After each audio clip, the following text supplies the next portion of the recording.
digestion obviously includes digestion, but will also include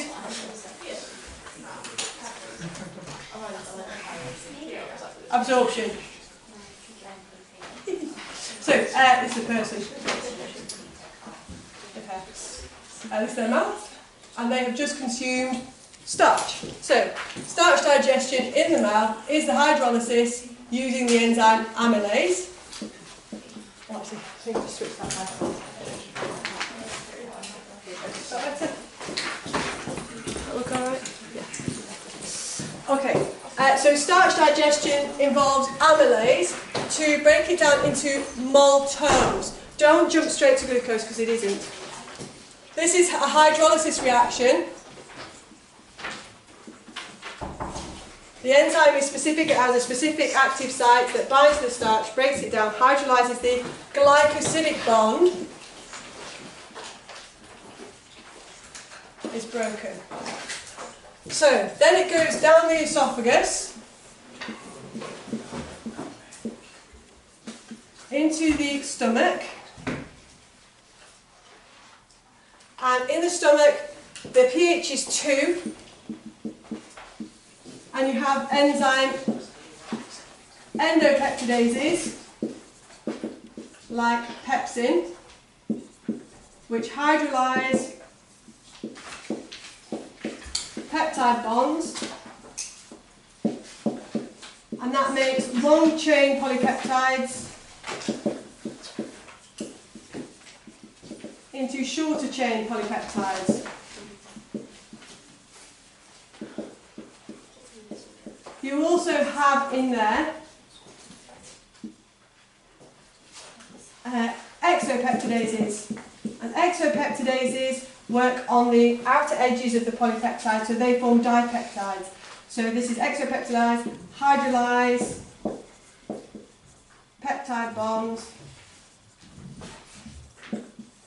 at the end of polypeptide chains to form dipeptides. Okay, so that's digestion so far. Now, we need to start adding in some other special things. So we've got the pancreas, and we've also got the liver. So the liver makes bile, so I'll put that on. Liver makes bile, which is stored in the gallbladder. Bile released into small intestine to emulsify fats and neutralize stomach acid. So we've got our little gallbladder down here, that's also going to release into this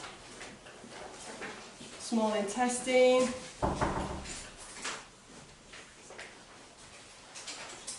So we've got the gallbladder, and then we've also got our pancreas. So we'll put the pancreas over here as well. So we have pancreas releases pancreatic amylase.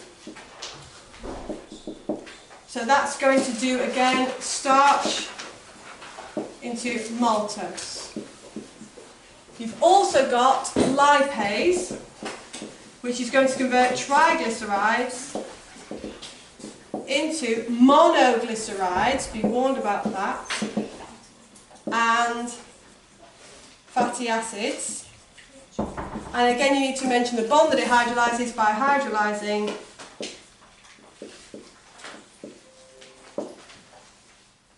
ester bonds. Don't spell that incorrectly, they won't like it. So the hydrolysis of ester bonds to form your fatty acids and monoglycerides. Now, the next point, once you've done all your digestion, so we've now got dipeptides and disaccharides. So this is a disaccharide, we've got a dipeptide over here. And once you've got the dipeptides, you need to break them down into amino acids. So, that happens again in the small intestine with enzymes that are fixed. Why would you fix enzymes? Basically, if you have an enzyme on a cell surface membrane, that means that the shape of the enzyme is more secure. So that means it will be more efficient because it's not being lost with all the other products of digestion as they travel along the intestine. But also it stabilises that enzyme to make it more able, because every time you have a collision, you have potential damage, disruption of the shape, which makes the enzyme less efficient. If it's fixed in a membrane, that helps to maintain the tertiary structure, maintain the shape of the active site, so that it's always complementary, or the correct shape to fit the substrate in. So you have dipeptidases and disaccharidases in the small intestine that can hydrolyse into monomers. So your dipeptides go to amino acids and your disaccharides go to monosaccharides, e.g. glucose.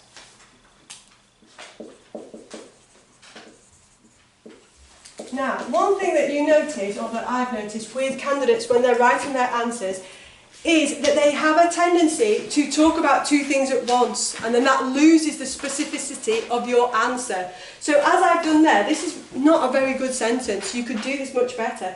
Dipeptidases and disaccharidases in the small intestine that can hydrolyse molecules into monomers.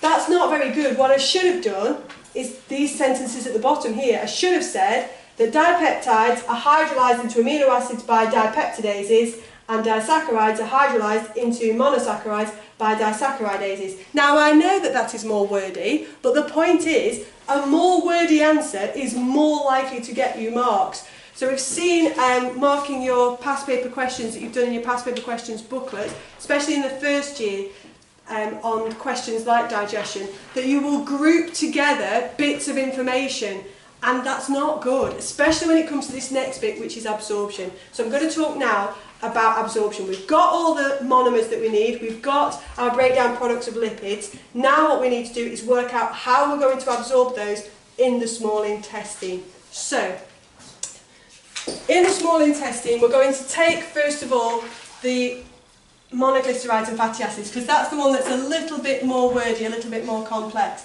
Don't be worried about writing lots when it comes to your answers. It's better to write it all down and give detail, because your examiner will assume nothing. If you've not written it, they're not going to mark it as correct. So, your monoglycerides and fatty acids have been digested in an early part of the small intestine. They're not going to be absorbed until they get to a later part. So the simplest way for that transport to happen is to form a micelle. So they come together as a micelle. So it's a little ball of fat effectively, but it's made up of monoglycerides and fatty acids. That micelle is easier to transport than the individual molecules themselves. So that allows transport to the cell. So the cell is an epithelial cell with microvilli. And because this is lipid soluble, what will happen is the micelle dissociates, and it is the fatty acids and monoglycerides that can move through the phospholipid bilayer by simple diffusion. So simple diffusion, not by the micelle. Don't make out like it's a micelle going as a big blob through that. That's not possible, it's too big. It's got to break back up. So simple diffusion of the monoglycerides and fatty acids. Okay, that goes then to the Golgi apparatus, where they are associated, so put into, processed and packaged, proteins added, put into a vesicle, which equals the chylomicron, and that's your chylomicron. And it's the chylomicron that is then exocytosed into the lacteal.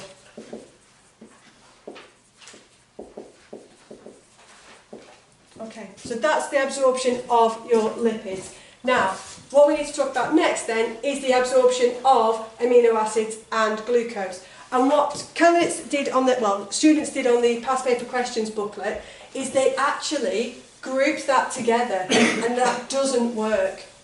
Don't do that, it doesn't work. So, then you have your microvilli. You've got your co-transporter protein. This one is going to be the one for glucose and sodium ions. It might be easier to talk about the setting up of the sodium ion concentration first.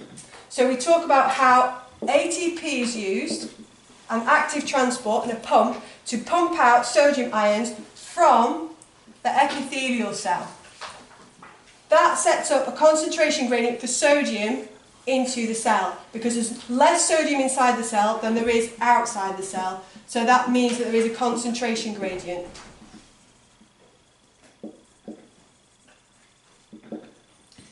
Because there's a concentration gradient for sodium, that means that when glucose and sodium bind to the co-transporter protein, they will both move into the cell down a concentration gradient through this co-transporter protein by facilitated diffusion. So this is facilitated diffusion because you're using a protein but you don't need ATP to change the shape of that protein. The reason why you have to have a sodium ion concentration gradient is because as soon as sodium and glucose are inside there, there's nothing to stop them from binding back onto that protein, that co-transporter protein, and being taken back out into the cell if they're there in abundance and they're not there in abundance over here. So the way that you deal with that, the way that you prevent it working in both directions, because remember, facilitated diffusion proteins work in the direction of the concentration gradient. You take out the sodium so that there won't be a concentration gradient for sodium out of the cell this way, and you do that by actively transporting it out of here. Now at the same time, you can use this concentration gradient of the sodium ions to also move in amino acids through another transporter protein, because you've still got a sodium ion concentration gradient because of the active transport of the sodium out into the blood. So the amino acids will also be drawn in. Now as you accumulate the amino acids, because they can't get back into the lumen of the small intestine, the amino acids and the glucose will accumulate inside here, and that will then set up a concentration gradient for amino acids and glucose into the blood, again by facilitated diffusion. So this again is facilitated diffusion out of the epithelial cell into the blood. Don't leave out any description. When you're talking about things moving from one place to another, say where they're moving from and to. Don't leave bits out like that. That's so important, because you will lose marks if you just say sodium comes in and then it goes out. Where? Sodium, is it going back into the lumen? Is it going into the blood? Where is it going? So say where it's going. You've got to show that you are the better candidate. So think about what if somebody that is lazy and hasn't really revised is going to just write generally, double things up and not go specific. You are not that person. You are the person that's going to get the A grade. So you will give as much detail as possible, because the more detail you give, the better your answer is, the more likely it will attract marks. Does that make sense? Any questions on digestion then and absorption? Are we okay with all of that?